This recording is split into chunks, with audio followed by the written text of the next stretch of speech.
Bonjour Rudy. Comme beaucoup d'entre nous, les résultats du premier tour des élections législatives nous laissent un goût amer, ou plutôt provoquent chez chacun de nous un électrochoc quant à la question de comprendre et d'ouvrir les yeux sur ce qu'est devenu la France de notre enfance.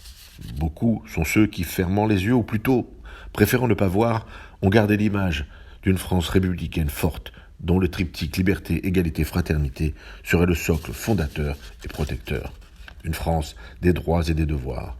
Une France respectueuse de tous et de toutes les différences, mais intransigeante face au populisme, au racisme, à l'antisémitisme, au communautarisme et à l'indigénisme. Ce matin, le réveil est d'autant plus difficile car les fissures que nous avons vues apparaître au fil des années sont devenues des crevasses. Hier, notre France a montré que sa cohésion et ses valeurs communes sont fragilisées. Certes, les responsabilités sont partagées par l'ensemble du personnel politique des 30 dernières années et par l'absence de projets et d'espoir. Les politiciens populistes se contentant de récolter les voix des déçus et ne proposant aucune situation ni avenir. Hier, le score réalisé par l'équipe de Mélenchon en est l'exemple même. Le discours démagogique et mensonger de cet héritier de Chavez et autres dictateurs a séduit. Partout en France, il a donné l'occasion à un peuple désabusé, prêt à suivre n'importe quelle musique hypnotisante, de se sentir écouté. Même si demain, il serait le premier à pâtir des promesses hasardeuses.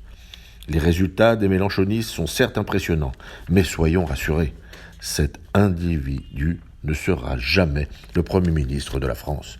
Il aura créé les conditions d'un chaos vers lequel il veut nous conduire. Le 19 juin prochain se déroulera le second tour, le tour dont on dit qu'il élimine. Partout en France, les mélenchonistes sont qualifiés pour le round déterminant. Partout, la bataille sera rude, mais aucun combat n'est perdu tant que le gong n'a pas retenti. Il est de notre responsabilité, non seulement de voter, mais également de descendre dans l'arène afin de livrer bataille. Chacun de nous doit s'engager et agir. Nous devons rejoindre les équipes militantes de ceux avec lesquels nous partageons des valeurs. Nous avons le devoir d'être acteurs et non spectateurs. Si demain, dans des circonscriptions comme le 11, 12 et 4e arrondissement, Clément Beaune devait être battu par l'odieuse Mécari, ou si nous n'aidons pas la courageuse Lamia El Haraj dans le 20e arrondissement qui mène un combat désespéré mais possible contre l'odieuse antisémite Simonet qui avec fierté s'est pavané aux côtés de l'antisémite Corbyn.